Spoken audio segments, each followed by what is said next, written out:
Hi guys, it's Alice from Loliru Consulting. I hope you guys are having a fantastic beginning of your new year. So most people love the end of the year. It's the greatest time of the year. For me, it's January because I love planning. Anytime I can buy a new planner, start the world and the year on a new slate, I will take that over any holiday. And on top of it, I love buying a planner. I am obsessed with planners. And I love color coding, using different marker colors, different, pencils, all that kind of stuff. This one actually is a large monthly planner that I found that actually will replace my planner that I have on my desktop, my paper planner, and the planner that I take with me. This I can add it's basically all customizable because it's a blank slate. I add the month, I add all the days. So yeah, anytime I can do this, I will definitely do it because I just love it. It's a cause for hope, right? So let's talk a little bit about what you're doing for planning. So if you're struggling with your annual planning, you are definitely not alone. You have the new calendar, the new planner, you have all of your pencils, markers, all that stuff. You even have the time blocked off to plan, but you're not sure where to put that HR stuff or where it needs to go on the calendar. So when you're wearing multiple hats like a small business owner usually does, HR planning usually gets pushed aside, right? Because it can feel a little overwhelming. But what's worked well for me is breaking HR planning into simple layers. It's not the only way to do it. It's just a starting point when you don't know where to begin.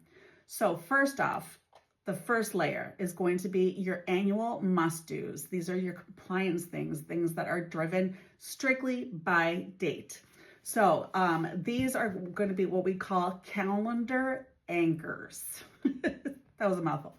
W-2s, I-9s, policy updates, performance reviews, employee surveys, open enrollment, those kinds of things.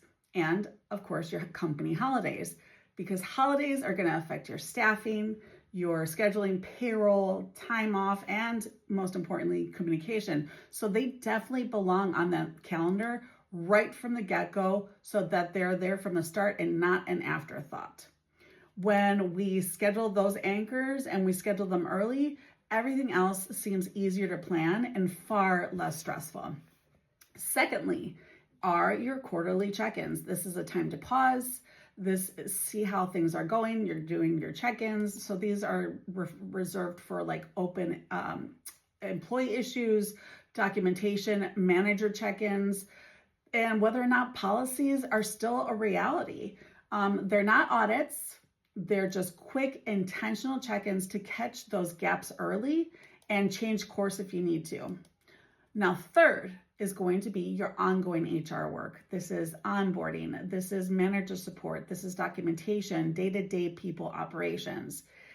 This work in general, the planning, doesn't need to feel heavy. It just needs space on a calendar so it just doesn't get lost. Now, what about the stuff that you just don't know where to put or it doesn't have a date assigned to it? So when you don't have specific dates, be strategic about where you're going to put them in your monthly calendar or your annual calendar. For example, if you have employees that work outdoors, you're going to want to make sure that you're doing these safety and health updates and review safety practices early on in April, right? Before the summer hits in May or June. So lastly, each month, you're going to do a simple workplace culture reading. And it can be in your notes on each one of your months. So in this one, for example, I've got some open space here. I would just put notes and I would write culture reading. So this is a place where you can write how people are responding, how employees are responding to workload, to communication, to expectations, and change. That context shows where HR needs attention now and helps to shape your next year's calendar. So this framework is just what's worked well for me. It's not a one size fits all. Every company is going to be different. Your calendar should reflect your industry, your state requirements, your workplace culture, and how your teams actually operate.